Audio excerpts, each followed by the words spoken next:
Assalamu alaikum everybody and a very warm welcome to episode 39 of the Arabic with Sam podcast. Please accept my apologies, it's been a while since we've done a specific podcast, but we're back, at least for another few episodes inshallah. So I thought I'd make a particular effort to put out a lot more content whilst we're all in lockdown and we're all in our homes, and take a bit more of an opportunity to put out more content out there so I can talk to you guys and we can benefit a little bit inshallah. So what I'm doing today in this episode is we're going to do a reaction to a nasheed that's been going all over the internet, and it's a beautiful little nasheed about the coronavirus. So not about the virus specifically, but about how you should respond to it more so.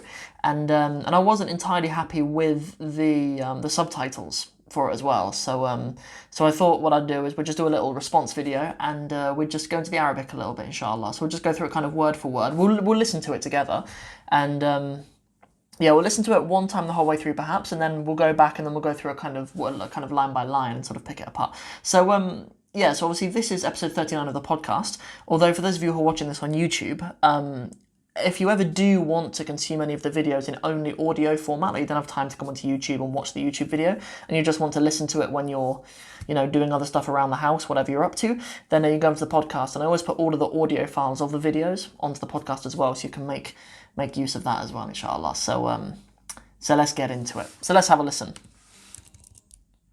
كورونا وما أدراك ما الكورونا إذا كنت مؤمنا فلا تخاف من كورونا توضأ 5 مرات في اليوم ثم صل صلواتك الخمس ثم قرأ شيئا من الأذكار ثم قرأ شيئا من القرآن ثم توكل على الله إذا كنت مؤمنا فلا تخاف من كورونا وتوكل على الله ومن يتوكل على الله فهو حسبه إذا كنت مؤمنا فلا تخاف من كورونا تعرف على الله في الرخاء يعرفك في الشدة إذا كنت مؤمنا فلا تخاف من كورونا إذا كنت مؤمنا فلا تخاف من كورونا يقول الله سبحانه وتعالى قل لن يصيبنا إلا ما كتب الله لنا هو مولانا وعلى الله فليتوكل المؤمنون إذا كنت مؤمنا فلا تخاف من كورونا إذا كنت مؤمنا توكل على الله توضأ 5 مرات في اليوم وصل صلواتك الخمس وقرأ شيئا من الأذكار. So we'll pause it there, inshallah, because we cover most of the Arabic language that we need to by this point. I don't think there's anything new Arabic language-wise that comes in, and also just for the sake of this video as well, we won't sit listening to the brother so long. But yeah, so let's get into it. So I mean, first and foremost, let's ask Allah subhanahu wa ta'ala that Allah bless this brother. May Allah bless him, may Allah keep him in good health, may Allah reward him for how his nasheed has put hope and the right attitude into the hearts of so many believers. So let's go into it, okay? Right, let's go all the way back to the beginning and hear what he says, okay? But let's just pause there, okay? I've never heard the name for a life-threatening disease be said so beautifully. Like, if we didn't know what it was, coronavirus, it's beautiful, isn't it? but anyway, okay, so like, Arabic has a habit of doing that with words, right? Like you'll take a word that comes, often from English, but maybe even from other languages as well, and just kind of Arabizes them, right? It's obviously coronavirus, but the ra has become a ra. And to be honest, that isn't one of the overly Arabized words that I've seen. Like, probably the one for democracy is probably the most. Like, democracy, we have that word in English, and then in Arabic it becomes demokrati. So the k becomes a qa, and the t becomes a ta. You could have done much more with coronavirus. It could have been corona, it could have been with a qaf at the beginning. We could have had corona virus with a sad at the end or something. We could have made it much harder, but anyway, okay. So coronavirus, we know what coronavirus is. Okay, so it says وَمَا أَدْرَاكَ مَا الْكُورُونَ-فَيْرُسُ. So and what the subtitle says here is and what do you know about the coronavirus? But وَمَا أَدْرَاكَ مَا is something that Allah uses in the Quran quite a lot to kind of mean and what will make you understand what it is. I mean, there is a verb in Arabic to know something. You might hear people say لا أدري, it means I don't know. Yeah, يدري is a verb meaning to know something. But this expression وَمَا أَدْرَاكَ, and what will knowify you, right? What will make you know about something? You know, Allah uses it in the Quran about a number of things, but most notably, وَمَا أَدْرَاكَ مَا لَيْلَةُ الْقَدْرِ. You know, what will make you understand what the night of power is? What will make you understand what Laylatul Qadr is? And how Allah uses it in the Quran is like, it's like Allah kind of says, you know, and what will make you understand what this is? And then Allah doesn't tend to follow on after that just by saying it's a night that's really important. There'll be like a narrative around it, or there'll be drawing your attention to something a bit more profound that kind of delivers the knowledge in a more profound and roundabout way. Because sometimes you can't really appreciate the magnitude of something by Allah just saying to you, you know, the Day of Judgment is a day that's that you can be judged for your deeds and that. You know, like Allah will tend to describe that day afterwards. So وَمَا أَدْرَاكَ مَا is where, you know, is where the Nasheed is directly taking that from something that's used very, very commonly in the Quran. So وَمَا أَدْرَاكَ مَا الْكُورُونَ-فَيْرُسُ. What's next? Really nice. So actually, a couple of my students messaged me about this particular line, right? So إِذَا كُنْتَ مُؤْمِنًا. I think he says إِذَا. So إِذَا كُنْتَ. So if you are, right, kunta is past tense of the verb kana yakunu, right? But in this we're having like an if clause here. Like these if clauses, if something then something else. It has kind of a condition and then like a response to the condition. So if something, and you usually use a past tense verb or a jazm verb. Those of you on the Arabic in 60 Steps program, we cover that in step 11. But anyways, okay, so إذا كنت, and if you are mu'mina, right? This is the thing that some of my students messaged me about. They were like, is he only talking about feminine? Mu'mina, right? It's not mu'minatun. It's not with the ta' marbuta on the end. It's mu'minan because, you know, because it's the khabar of kana, right? It's saying if you are a mu'min, and then mu'minan is how you would say it. You know, if you were, it's how it would be written, right? إذا كنت مؤمنا is how it would be written. But yeah, usually in the Quran, that's like a rule of tajweed where you say in kunta mu'mina, you know, loads of ayat end like that, and yeah, and they're pronounced like that. Usually in poetry they're not, but yeah, but obviously they can be. Okay, let's carry on then. Really nice. Okay, so there's like the textbook rules of Arabic grammar being used here, which is really helpful as well. So we have like إذا كنت مؤمنا. So if you are a believer, فلا, right? You often have إذا something. So if something, for the response to the if clause, right? So if you are a believer, in كنت مؤمنا فلا تخافوا من الكورونا-فيروس. Yeah. So if you are a mu'minan, if you are a believer, فلا, then do not تخافوا من الكورونا-فيروس. Do not do خوف. خوف is fear. لا تخافوا. Yeah, خاف يخاف.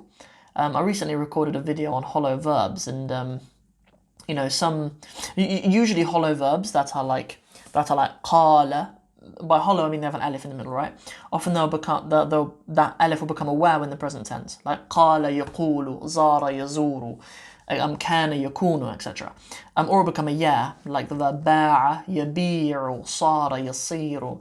And there's only like a handful of verbs that I know of that the alif remains an alif in the present tense, and the verb خاف is one of them. So the example that I give is نام, to sleep. So نام in the past tense, ينام in the present, and خاف in the past tense, to fear something. يخاف in the present tense, but in this case it's تخافوا, right? It's not even تخافون, plural.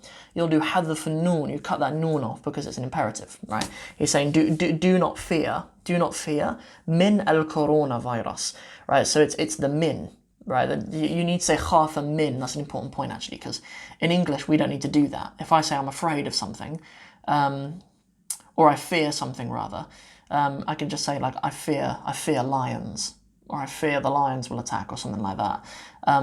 But in Arabic you need to say you fear of it, right? So it's a little bit like how we say afraid of something in English. I can't just say I'm afraid him. You say I'm afraid of him. So that's why there's a min. فلا تخافوا من الكورونا virus. I think he says el coronavirus, I think. Anyway, let's carry on. توضأ 5 مرات في اليوم. Nice. توضأ 5 مرات في اليوم. Yeah, توضأ. The verb to make wudu is توضأ. Yeah, توضأ. To say I made wudu, توضأت. And I make wudu, أتوضأ. Yeah, توضأ. So make wudu, توضأ 5 مرات في اليوم. So خمسة with a fatha on the end, because it's it's kind of it's the way in which you're doing it, right? You're doing it that number of times. خمسة مرات. Okay, and it's not going to be خمسة, it's just خمسة, because it needs to be reverse gender with the marra. Yeah, a marra means a time, so marrat are times. So 5 مرات, so 5 times, right? And that kind of grammar of numbers is something that in the students of mine will come onto it in like step 36 or 37 or something. We start to go into that, but anyway, so it's make wudu 5 مرات, 5 times في اليوم, in the day. Yeah, it's saying make wudu 5 times a day, right? And obviously that's kind of a direct reference to how we've all been told to wash our hands a lot more often. Yeah, cool. Let's go. ثم صل صلواتك الخمس. ثم صل صلواتك الخمس. So yeah, so صلي is the imperative, yeah, صلواتك الخمس. So yeah, pray the salawat, the salawat, the salah, كالخمس. So that's not a way that we normally express it.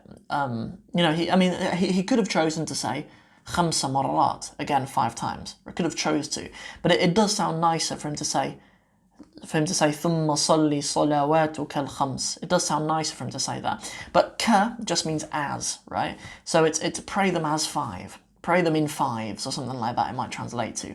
And because of the ka, the khams will be khamsin, or kel khamsi if there's alif and lam in there. So kel khams. Very nice. Okay, let's bring it on. ثم قرأ شيئا من الأذكار. ثم قرأ شيئا من الأذكار. So yeah, so ثم ثم just means kind of and then and also or something like that. اقرأ is the imperative from the verb قرأ. Meaning to recite. So شيئا, so recite a thing, and really that's best translated as recite something. من الأذكار, from the أذكار. Like when the word أذكار is really it's the plural of ذكر. A dhikr is like a remembrance, of specifically when you remember Allah. But when you say al-adhkar, you're usually referring to specific du'as that you make like throughout the day to protect you and stuff. So it's kind of specifically referring to that. But adhkar is the af'al plural pattern. It's a jumr taksir, it's a broken plural of dhikr. So anyway. Really nice. Okay, so there's like a repetition of that same structure, right? So ثم قرأ شيئا من الأذكار, and then the same thing من القرآن, and obviously it means the Quran, right? There's no prizes for knowing that one. Nice. ثم توكل على الله, and then do توكل. Often we kind of hear that word as just the term tawakkul, right? Meaning kind of putting your trust in. So yeah, to sort of put your trust in. Tawakkala, it can be used in the past. Tawakkaltu ala Allah in the past tense. Like if you, like when you're leaving the house, you tawakkaltu ala Allah. That we have trust, that we have placed our trust in Allah. Thumma tawakkal is the imperative then, isn't it? It's an imperative saying, put your trust على الله. So even though in English we say put your trust in something, in Arabic you say put your trust upon it. Yeah, tawakkal ala Allah. You know, I mean, I spend quite a lot of time with my students going over different preposition verb combinations. Yeah, because I mean, you know, so sometimes in English we have prepositions that we use with certain verbs, and in Arabic it's a very different idea. You know, like, you know, a common example is, I don't know, something like takallama, to speak, right? We often hear that verb. You know, if you say I speak English, for example, أنا أتكلم الإنجليزية, yeah, with takallama, but it means to speak. But if you're going to speak about something, you can say takallama an, right? But it's, I don't know, my Arabic teachers always kind of made me feel like it was better to say takallama ala, to speak upon something. If you want to use an, you say tahaddatha an. So tahaddatha an something, to speak about something. Or if you're going to say takallama, then takallama ala. So yeah, you speak upon something in Arabic. Or there's lots of examples. The verb fakara, meaning to think. We think about something in English, but in Arabic they fakara fi something. They think in something. Anyway, okay, so let's move on before I get off too much of a tangent. إذا كنت مؤمنا. Good, so there's just a bit of repetition of something that he said earlier. إذا كنت مؤمنا.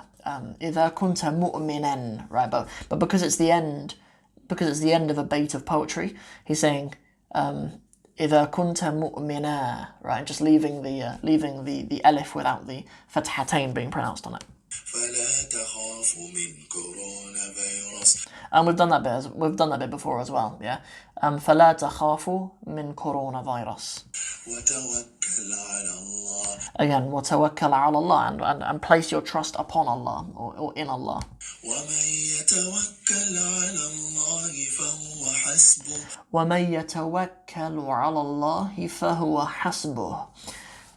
Yeah, ومن يتوكل, and whosoever, right? Just man means who, really. You can use it for questions and stuff. So man hadha, who is this, or whatever. So وَمَنْ يَتَوَكَّلُ, and whoever does tawakkalu ala Allah, whoever does the tawakkul upon Allah, or places trust in Allah, فَهُوَ حَسْبُهُ. That's something directly taken from the Quran as well, and that's very Quranic Arabic, right? But people repurpose it. Like, people often take things from the Quran and they repurpose them for their own, you know, in their own. Even in like conversational Arabic, people do it. Let alone in poetry. I mean, definitely in poetry. Yeah. So where were we? فَهُوَ حَسْبُهُ. Yeah. So again, there's like another kind of. Yeah, so we have like a condition. Again, we have like and whosoever, وَمَن يَتَوَكَّلْ, and whosoever, ala Allah, whoever kind of, yeah, puts his trust upon Allah, puts his trust in Allah, and then fa huwa hasbuh. So he is hasbuh, which means he is sufficient for him. He is his, he will suffice him, or something like that. إذا كنت مؤمنا. Third time, we've done that bit. فلا تخاف من كورونا فيروس. You guys know that bit as well by now. تعرف على الله في الرخاء. Oh, nice. Okay. تعرف الله.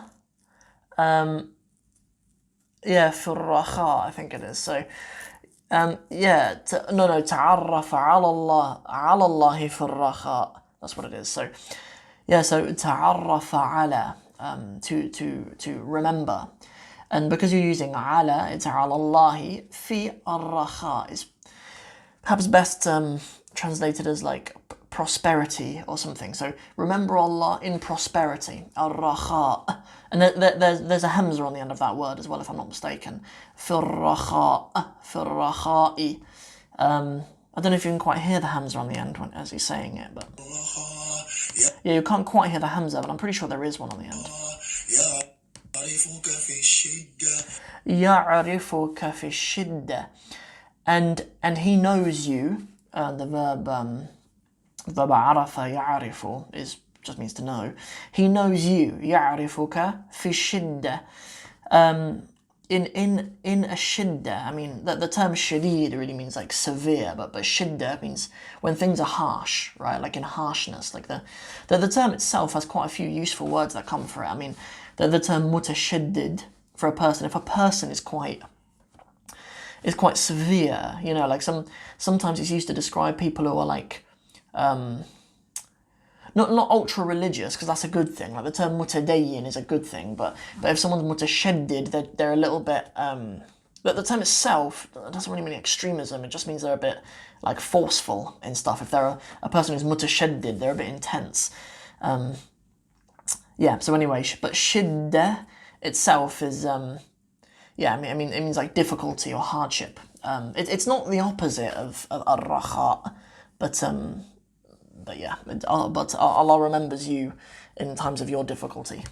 إذا كنت مؤمنا فلا تخاف من كورونا فيروس إذا كنت مؤمنا فلا تخاف من كورونا فيروس يقول الله سبحانه وتعالى. Okay, so he's about to say something from the Quran now. It's sort of beyond me really to.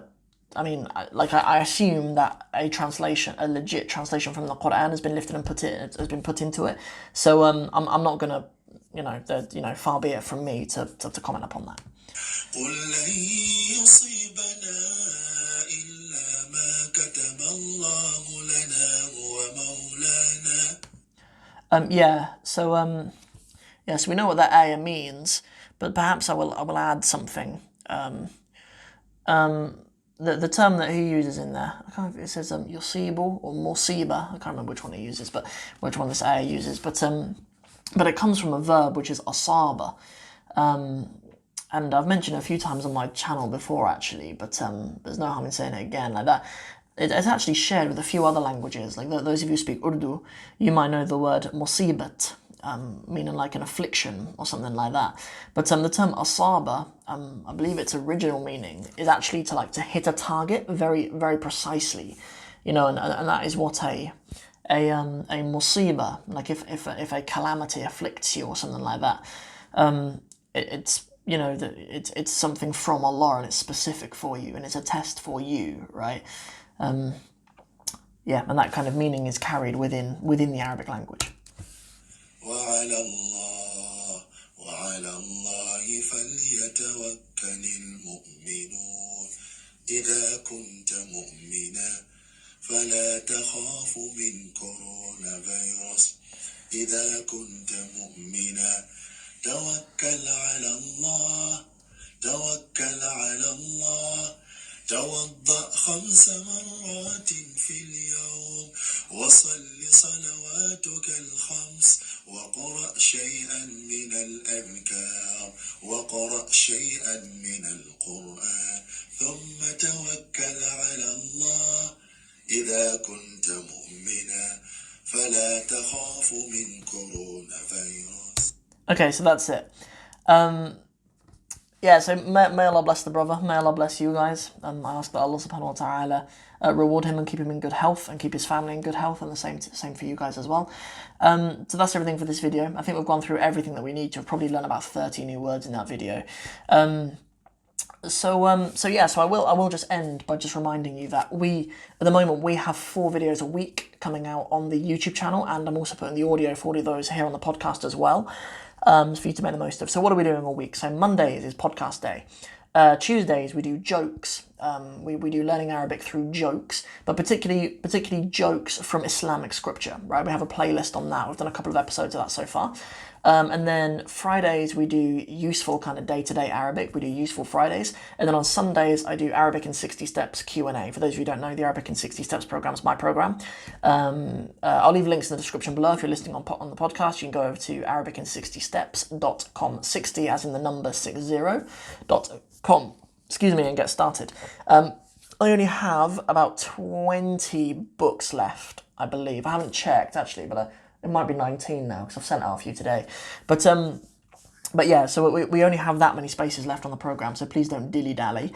So that's everything for now. Hope you guys enjoyed this video, or podcast if you're listening on the podcast. and see you guys soon. Assalamu alaikum wa rahmatullahi wa barakatuhu.